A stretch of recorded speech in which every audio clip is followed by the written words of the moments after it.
नारायण नारायण नारायण नारायण नारायण नारायण। प्रश्न आया है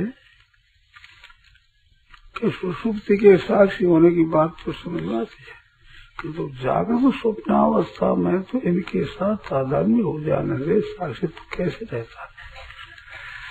देखो, सुषुप्ति में साक्षीपन रहता है, ये कहने से समझ में आती है, उसमें एक दुख नहीं रहता।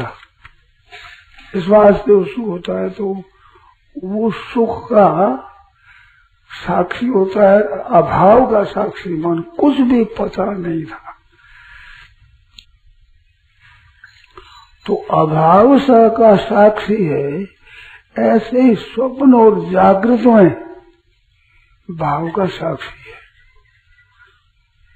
वस्तुओं के अभाव का जैसे साक्षी है, ऐसे जागृत में स्वप्न में संसार के भाव का साक्षी है। संसार के साथ में तादात्म्य हुआ नहीं, है नहीं, होगा नहीं, हो सकता ही नहीं, केवल मान लेता है। वहाँ तादात्म्य होने से ये बात है नहीं।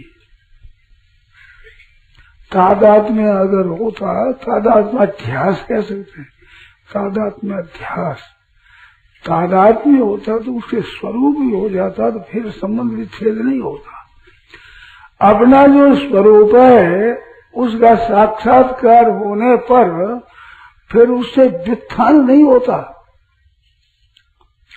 तो सुषुप्ति में जो सुख का अनुभव है वो संसार के संबंध विच्छेद का अनुभव है, परमात्मा तत्व का अनुभव नहीं है।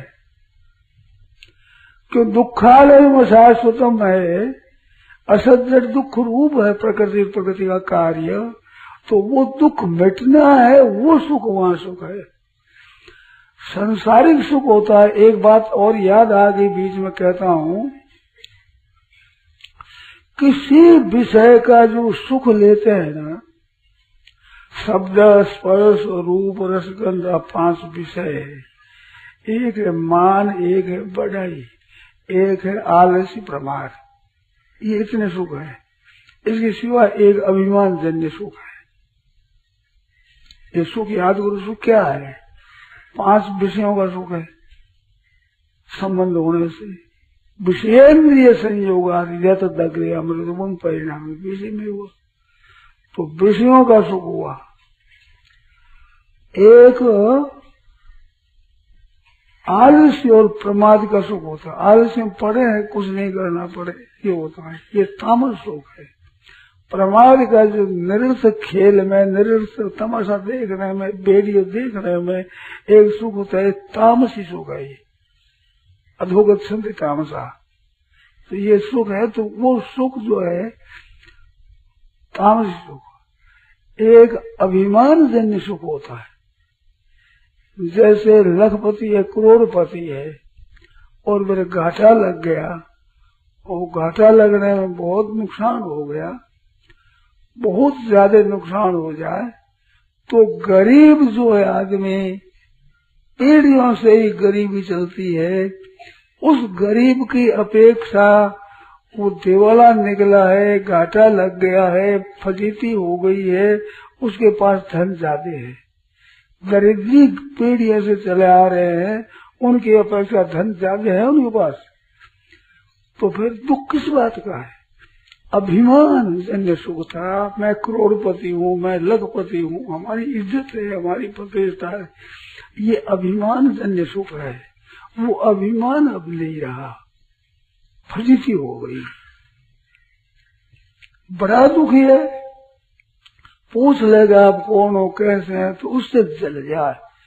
मैं ऐसे थोड़ा ही पूछा जाता था, सामने आके तू कौन है, ऐसा पूछते मेरे से। वह तो बात सीधी बात पूछी, बेचार वह की दुख दिया नहीं, कोई तुम्हारा कुछ लिया नहीं, पूछ गई तू कौन है भाई, तू कौन है, ये मेरे को सामने आकर पूछे क्या हम थे आज क्या हो गए, उस जरूरत। तो ये अभिमान जन्य सुख भोगा है। ऐसे प्रमाद का सुख है, खेल तमाशा आदि वीडियो है, खेल का तो ये प्रमाद का सुख है। और पड़े रहना और कुछ काम नहीं करना तो सुख लेना, ये आलस्य का सुख है। और प्रमाद एक क्रिया रूप होते, अक्रिय रूप होते, इससे सुख मिलता है। तो ये सब सुख त्याज्य है। इन सुखों में भी एक मार्मिक बात कहने की मन में आई मेरे। इन सुखों में क्या सुख किस बात का है कि जो ज्यादा दुख है उस ज्यादा दुख से संबंध विच्छेद होने का सुख है, वहां मिलने कुछ नहीं है। मैंने बहुत बार दृष्टांत दिया है, कल्पना करो कि हमारी एक घड़ी की मन में आई कि एक घड़ी बताओ अपने साथ में टाइम देख ले, बड़ा अच्छा रहे। तो मन में आई तो बहुत ज्यादा आ गई, ज्यादा आ गई तो क्या करें अब कैसे, और किसी कारण से किसी ने दे दी घड़ी। सब ये घड़ी रखो आप अपने पास, तो देने से एक सुख हुआ है। तो वो देने से सुख हुआ, जो घड़ी से सुख हुआ, ये बात बिल्कुल नहीं है। घड़ी के मिलने से सुख हुआ ये नहीं है। घड़ी का जो हमारा भीतर से संबंध था कि घड़ी मिले घड़ी मिले घड़ी मिले, ये संबंध है घड़ी का। और घड़ी मिलते ही भीतर की निकल गई, वो निकल गई, सुख हो गया। अगर घड़ी से सुख हुआ तो घड़ी के रहते उनको घोड़ा नहीं चाहिए, क्यों घड़ी से सुख हुआ है। तो जितना संसार सुख होता है वो ज्यादा आफत से छूटने का सुख होता है, वो परमात्मा तत्व का स्वरूप का सुख नहीं होता है। ज्यादा आफत से, जैसे सिर पर बोझा लिया हुआ है और खोपड़ी तप गई, कंधे पर ले लिया, हवा लग गई, आराम आ गया। अब एक रत्ती भर दुख तो बाहर तो कम नहीं हुआ, थोड़ा सा बदल दिया, इस वास्ते सुख हुआ। ऐसे थोड़ा सा संबंध विच्छेद हो गया, सुखी हो गया, सब मौज हो गई, सब मात्र संसार की मौज राजसी तामसी है। सात्विक सुख भी आत्मबुद्धि प्रसाद जम, प्रसाद परमात्मा विषय की जो बुद्धि होती है उसमें एक प्रसन्नता होती है। त्याग से भी एक प्रसन्नता होती है, संबंध विच्छेद से भी एक प्रसन्नता होती है, एक उस तत्व के मिलने से प्रसन्नता होती है। तो मिलने की प्रसन्नता है वो नष्ट नहीं होती। और जो दूसरी प्रश्न है वो संयोग वियोग संयोग वियोग संयोग वियोग होता रहता है। पर गीता कहते है तम विद्या दुख संयोग वियोगम, दुख के संयोग का स्पर्श ही नहीं होता, वो सुख है। संयोग का ही वियोग है, स्पर्श ही नहीं होता, तो वो सुख परमात्मा तत्व का है। तो वो सुख होने पर उसे अब वियोग नहीं होगा, क्योंकि वो सदा है, पहले से ही सुखरूप आत्मा है ही। संसार में झंझट में लगे रहने से उसका अनुभव नहीं होता। तो जो सुषुप्ति में कहते हो कि सुषुप्ति काल में साक्षी होने की एक है, तो साक्षी होने का नहीं है। सुषुप्ति काल में संसार के भूलने का सुख, भूल गए, आज झंझट मिट गई, वही सुख है और कुछ नहीं। और साक्षी बना कहोगे उसमें सुख है तो वो अभाव का साक्षी है। तो जागृत और स्वप्न में भाव का साक्षी, पदार्थ की सत्ता है ना, उसका साक्षी है होगी। और तो खुल मिल थोड़ा ही गया, खुल तो मिला तो मान लिया। तो भाव का साक्षी अभाव का साक्षी, फर्क क्या पड़ा? उसमें तो फर्क पड़ा नहीं, भाव नहीं पदार्थों का साक्षी है। तो इससे जितने सुख होते हैं भाव और अभाव से ही होते हैं, और ये सब अनित्य है। परमाणु तत्व का अनुभव वो नित्य है, वो है ज्यों का त्यों रहेगा। जागृत में, स्वप्न में, सुषुप्ति में, मूर्छा में, समाधि में कोई फर्क नहीं पड़ता। बेहोशी आ जाए तो उसमें कोई फर्क नहीं पड़ता। समाधि लग जाए निर्विकल्प एकदम, तो उसमें कुछ फर्क नहीं पड़ता। प्रकाशंच प्रवृत्तिंच मोहमेव पांडव न द्वेष्टि संप्रवृत्तानि। प्रकाश प्रवृत्ति मोह के साथ में आग आ जाए तो कोई इसमें राग नहीं, चली जाए तो कोई वैसी इच्छा नहीं। न निवृत्तानि कांक्षति, उनकी इच्छा नहीं। तो समाधि हो जाए न हो जाए कुछ फर्क नहीं पड़ता। एकाग्रता हो जाए नहीं हो जाए कोई फर्क नहीं पड़ता। वो है गीता का योग। और चित्त की वृत्ति का निरोध होने चाहिए, वो पातंजल दर्शन का योग है। तो वो तो वृत्तियों के निरोध होने से होता है। यहाँ निरुद्ध हो चाहे चंचल हो, क्षिप्त विक्षिप्त और एकाग्र, मूढ़, क्षिप्त, विक्षिप्त, एकाग्र, निरुद्ध 5 अवस्था होती है। एक मूढ़ अवस्था होती है अंतःकरण में, जिनको कुछ भी नहीं समझता। एक चंचलता बहुत होती है, तो वो भी कुछ नहीं समझता, क्षिप्त वृत्ति है। एक विक्षिप्त वृत्ति होती है, कभी थोड़ी ठहरती कभी चलती है, वो विक्षिप्त वृत्ति है। तो विक्षिप्त वृत्ति वाला अधिकारी होगा, मूढ़ और क्षिप्त वृत्ति वाले लोग का अधिकारी नहीं होगा। और फिर वो चित्त लग जाएगा तो एकाग्रता होगा। एकाग्रता के बाद में निरुद्ध होता है, वो निरोध होने का सुख है। वहाँ वृत्तियों का निरोध हुआ तो निरोध हुआ तो क्या, वृत्तियां संसार की तरफ गई नहीं और रुक गई उधर से, तो वो सुख हुआ है। एक आफत मिटी है और कुछ मिला नहीं। तथा दृष्टु स्वरूपे अवस्थान, वह बाद में दृष्टा की स्वरूप में स्थिति होती है। वो स्वरूप में स्थिति होती है वृत्तियों के निरोध के बाद। गीता में योग ही उसी को कहा, निरोध को योग नहीं कहा है। निरोध को भी नाम योग के कई अर्थ आए हैं गीता में, अपने दर्पण में लिखे हैं, परंतु वो योग नहीं है। योग गीता का है तम विद्या दुख से योग वियोगम और समत्वम योग उच्यते। समता तो सम क्या है, परमात्मा निर्दोष अंगे समम ब्रह्म। उस साम्यावस्था में अंतःकरण की स्थिति हो गई।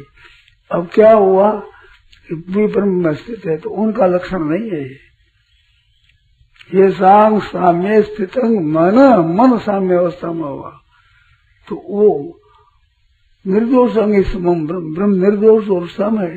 अंतःकरण में दोष नहीं रहा, विषमता नहीं रही, तस्मात् विनिमित्त। वो ये पहचान है, खुद के लक्षण नहीं है।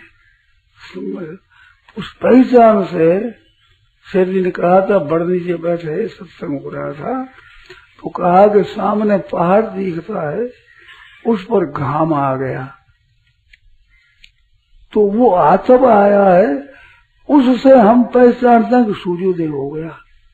सूर्य दिखता नहीं, पर दिखता नहीं, पर उदय होगा। न उदय होता तो वहाँ घाम कैसे आता, वहाँ आतप कैसे आता है, वो आतप दिखता है। इसलिए से अंतःकरण में एक शांति, एक आनंद का अनुभव होता है हरदम निरंतर। उसमें न राग होता है, न द्वेष होता है, न हर्ष होता है, न शोक होता है। एक स्वतः सिद्ध शांति रहती है। वो जो निर्दोष अंगी समम ब्रह्म, वो है ये सांग साम्य स्थित मन साम्य सिद्ध हुआ। तो इससे सिद्ध होता है कि तस्मात् ब्रह्मणि च स्थिता, इस वास्तव में ब्रह्म में स्थित है। तो ब्रह्म में स्थित हो अंतःकरण में एक शांति होती है। तो ये यूं याद आ गया कि दूसरा संबंध विच्छेद का सुख है, उसकी प्राप्ति का सुख नहीं है। संबंध विच्छेद है, तो विच्छेद होता है, सुख होता है। तो जितने सुख होते हैं सब विच्छेद से ही होते हैं। शब्द हो, स्पर्श हो, रूप हो, रस हो, गंध हो, मान हो, बढ़ाई हो, आलस्य हो, प्रमाद हो, समाधि हो, जितना होता है ये सब संबंध विच्छेद से होता है। तो दुखालय क्या है, संसार है, इसका संबंध दुखदाई है, सुखदाई वहम होता है, इसमें सुख का है। तो वो वृत्ति है, कहते उसमें तादात्म्य हो जाता है। तादात्म्य तो होता है, वो माना हुआ तादात्म्य तो मिटता ही नहीं, और मिटता है तो भी होता ही नहीं। ये ज्ञातवा न पुनर्मोहम एवं यास्त्री पांडव, फिर मोह नहीं होता। वो एक सुख है, अलग है। तो दुखों का अभाव होता है, और दुखों का भी अभाव नहीं होता। उसमें एक मार्ग की बात और है, किसी विषय से सुख हुआ तो जैसे भूख लगी और भोजन किया, तो भोजन करते एक सुख होता है, अनुकूल भोजन मिलता है भूखे को, प्यासे को ठंडा अच्छा जल मिलता है, उससे एक सुख होता है। तो वो सुख क्या है?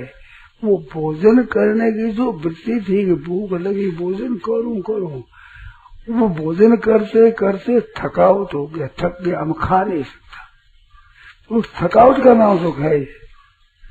इधर संबंध से सुख हुआ थकावट का, अब थक गया, खा सकते नहीं, असामर्थ्य का सुख है।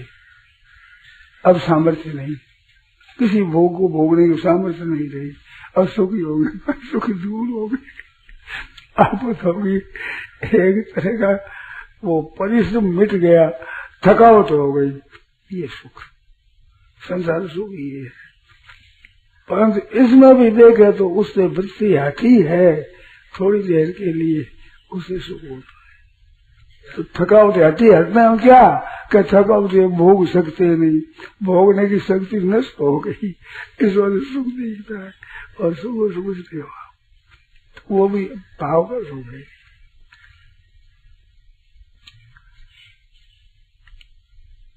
कहते हैं कुछ न करने वाले साधक की वृत्ति निराधार रहने से कठिनाई प्रतीत होती है, क्योंकि सदा से कुछ न कुछ पकड़ा, तो अभ्यास पड़ा हुआ, पकड़ने का अभ्यास पड़ा हुआ है, तो वो एकाग्रता में कठिनता क्यों पड़ती है कि साइकिल चलाने वाले जानते हैं कि जोर से साइकिल चलाई जा सकती है, परंतु एकदम खड़ी साइकिल नहीं रहती, चलती रहती है उसमें वो जोर ही नहीं आता, पर सफा खड़ी रहे तो उसमें जोर आता है।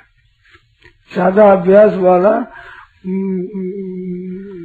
साइकिल को खड़ी रखकर खड़ा रह सकता है, हर एक आदमी चलाने वाला खड़ा नहीं रह सकता, चल सकता है, जोर से चल सकता है।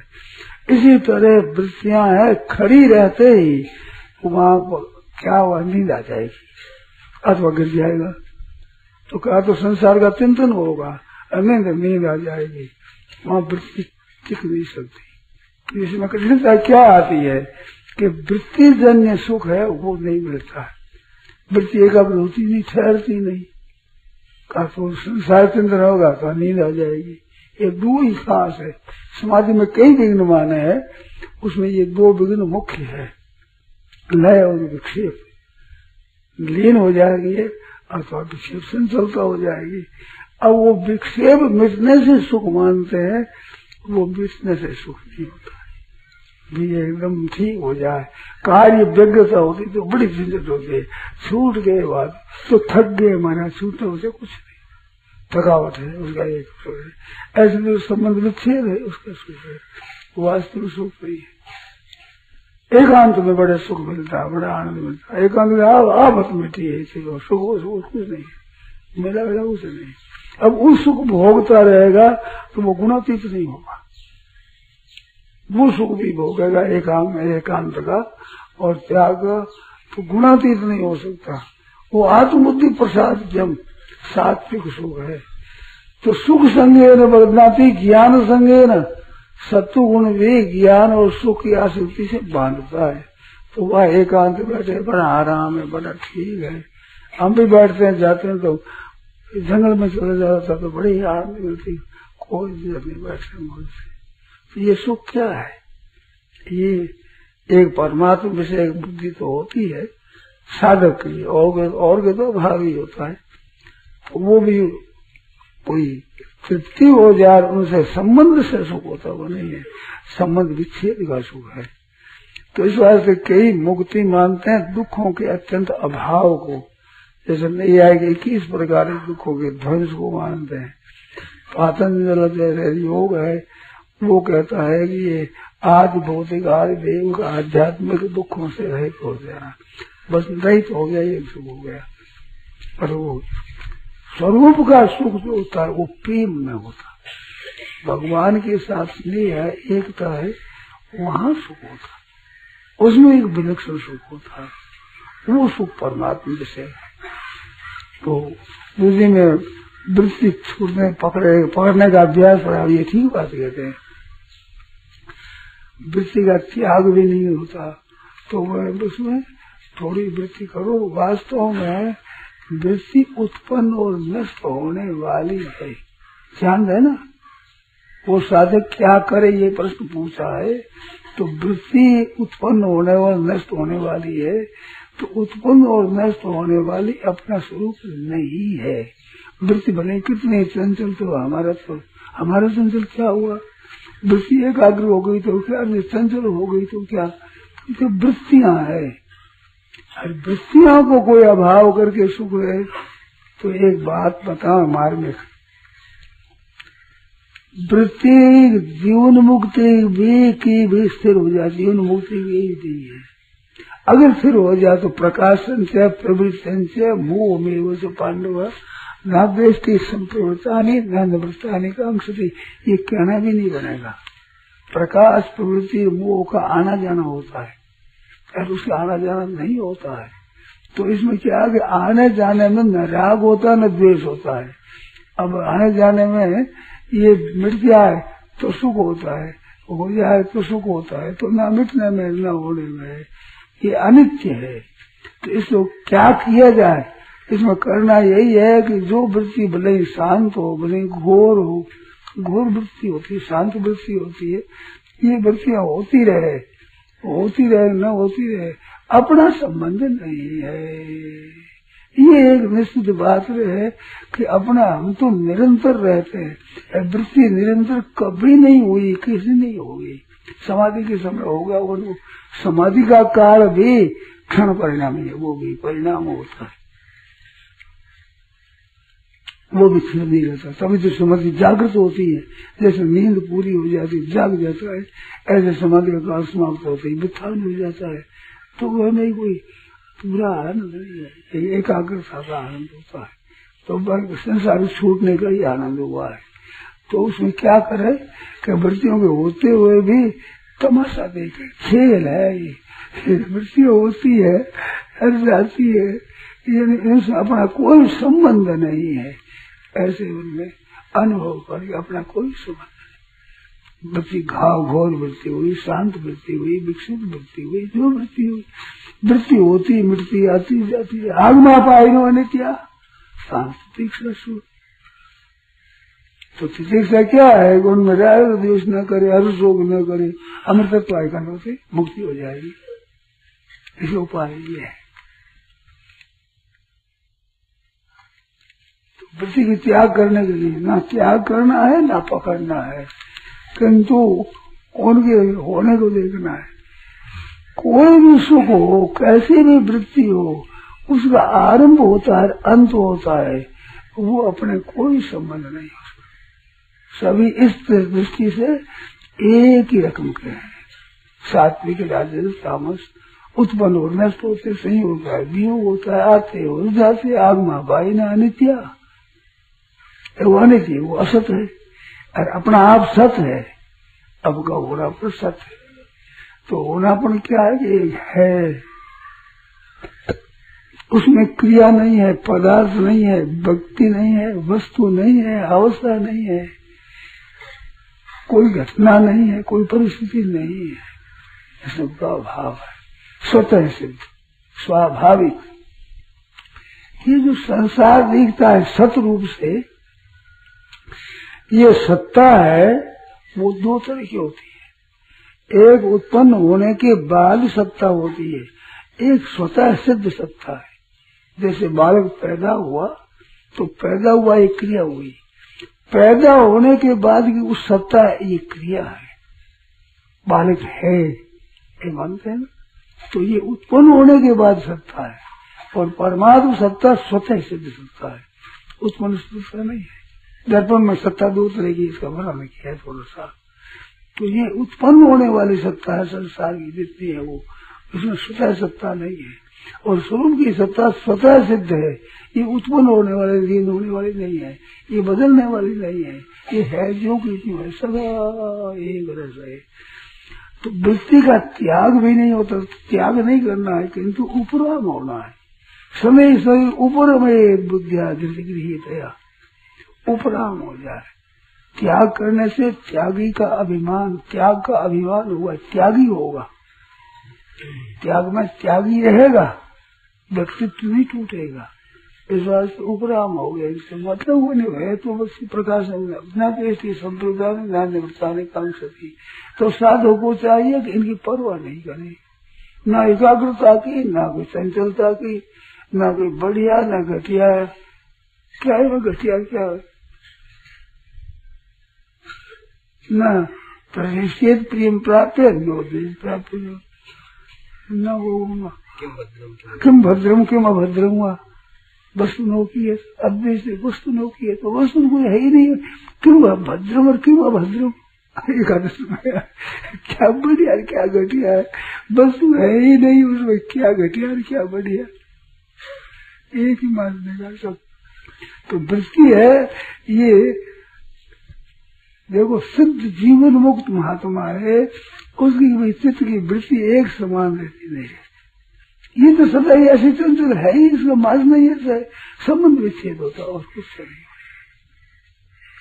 ये बात है निषिद्ध वृत्तियां पहले छूट जाती है, साधन अवस्था में ही निषिद्ध का तो त्याग हो ही जाता है, तो निषिद्ध कोई नहीं होता। परंतु वही वृत्ति नहीं रहती, ये सब बात नहीं है।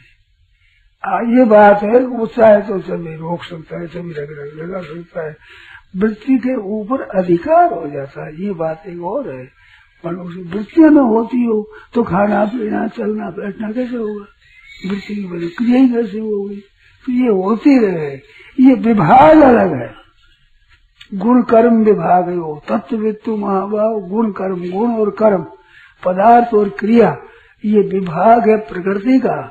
और प्रकृति और स्वरूप है वो, ना गुण है ना क्रिया है। इंद्रियाणी इंद्रियार्थे सुवर्तन्ते प्रकृति से कर्माणी, बड़ा विशेष भगवान ने निषेध किया कि नान्यं गुणेभ्यः कर्तारम्, गुणों के सिवाय कोई करता है ही नहीं, हुआ नहीं, होगा नहीं, हो सकता नहीं कोई करता, गुण ही होते हैं। प्रकृति करता है, इंद्रिया ही करता है, गुण ही करता। प्रकृति क्रियमाना नहीं, गुण ही, प्रकृति गुणों के द्वारा क्रियाएं होती है। कोई क्रिया विभाग और ये पदार्थ व्यक्ति वस्तु अवस्था ये सब प्रकृति के है। तो ये विराग ही अलग है, विभाग ही, और स्वरूप का विभाग ही अलग है, इनसे अलग है। तो इन वृत्तियों की उपेक्षा करो, उदासीन हो जाओ, उपराम हो जाओ, विरोध भी मत करो। विरोध करो तो संबंध, राग करो तो संबंध, बढ़िया मानो तो संबंध, घटिया मानो तो संबंध, उपेक्षा करो। जय राम। आपने दो उपाय बताया, एक तो जैसे चित्त की जो वृत्ति है, एक तो विक्षेप हुई, लय हुए, तो विक्षेप हो एकाग्र हुए भी टाइम में तो समझो आप आदमी जागृति रहे कि भाई ये जो अपने संबंध नहीं है उत्पन्न होना हो जाए, ठीक लय वैसे बड़ो दोष है, लय वाला, लय वाला बड़ा दोष है। वो बताया नहीं, सालक चलती रहे, साइकिल चलती रहेगी, खड़ी है गिर जाएगी, तो एकाग्र करते ही नींद आ जाएगी। नींद आ जाए तो विक्षेप के समय तो ऐसा समझ ले उत्पन्न होने वाला नष्ट होने वाला, लेकिन लय के समय आदमी उपाय क्या करे साथ? उपाय यही है कि पहले से याद रखे, लय होने पर उसमें उपाय नहीं होगा। लय हो गया तो लय क्या है कि लय क्यों होता है, तो इस लय दोष दूर करने के लिए सात्विक काम है, जैसे गाना बजाना है ना, भगवान की लीला गाओ, भगवान के गुण गाओ, इसमें लगाओ, तो वो चंचलता भी स्थिरता कर देती है गाड़ी। भगवान का चिंतन करो, जप करो, कीर्तन करो, लीला गाओ, सुनो, ये करो, तो इनसे करते करते शक्ति आ जाएगी आप में, तो वृत्ति में शक्ति आ जाएगी त्याग की। वास्तव में तो त्याग से संबंध होगा, त्यागात शांति अनंतरम, शांति में त्याग से मिलती है। तो सुषुप्ति का दोष है, कुछ ज्यादा दोष है, चंचलता का दोष की अपेक्षा सुषुप्ति का दोष ज्यादा है, मन ये दूर करने में कठिनता पड़ती है।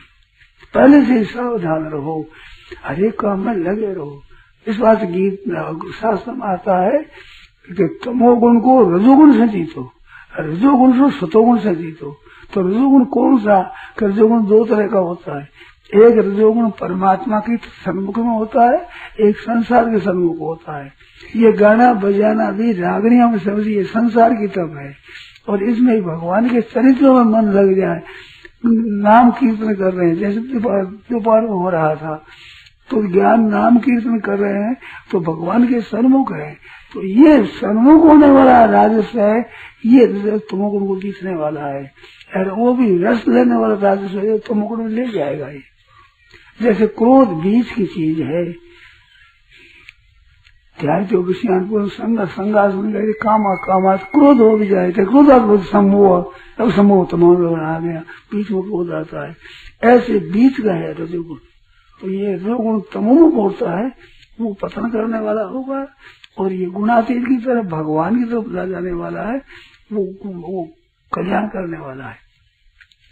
इसी बात को लेकर भागवत में एकादश स्कंद में जहाँ गुणों का वर्णन है, वहाँ एक तामस गुण है, एक राजस है, एक सात्विक है, एक गुणातीत है, निर्गुण है। मैंने बने थे सात्विको वास, वन में सात्विक वास है, अजा मध्या मांस है, तामस वास है, शहर आदि के राजस वास है, निर्गुण मन मंदिर है, भगवान के मंदिर में वास है, वो निर्गुण है। ऐसे भोजन तामस राजस सात्विक होता है, निर्गुण मन निवेदितम, भगवान के अर्पण कर दिया तो निर्गुण हो गया। तो निर्गुण कैसे हो गया वो, कि निर्गुण की तरफ चलेगा। अब भगवान के सन्मुख हो गया तो सन्मुख वही जीव वही जब ही जन्म कोटि अग्नाशे ही था वही, वो होने से अब गुणों के बस में नहीं होगा।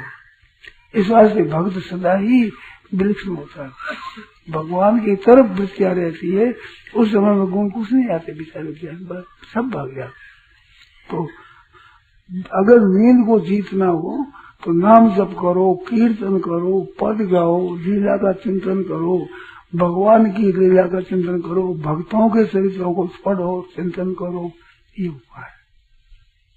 सुसुप्ति को मिटाने के लिए, सुसुप्ति में लीन ज्यादा हो जाए तो ये काम करो, कीर्तन करो, पद गाओ, भगवान।